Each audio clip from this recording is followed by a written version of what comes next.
ప్రభువు మహిమ తిరిగి రావాలి. సంఘాలలో ఆయన మహిమ, సహవాసములో ఆయన మహిమ, కూడికలలో ఆయన మహిమ, సేవకులలో ఆయన మహిమ, నాయకులలో ఆయన మహిమ, పరిచారకులలో ఆయన మహిమ, ఉపదేశకులలో ఆయన మహిమ, సాక్షులలో ఆయన మహిమ, అది తిరిగి రావాలి. We want to see the return of God's glory. దేవుని ప్రజల మధ్య దేవుని మహిమ తిరిగి రా. ఎంత గంభీరమైన సంగతి. ఎందుకు వెళ్ళిపోయింది మహిమ? అపవిత్రతను బట్టి, హేయమైన కార్యాలను బట్టి. అది ఎప్పుడు గుర్తుంచుకుందాం. ఎక్కడ పాపం ఉన్నదో అక్కడ ఆయన మహిమ ఉండదు.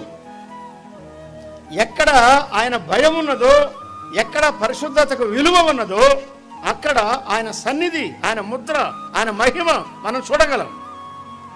దీన్ని మనం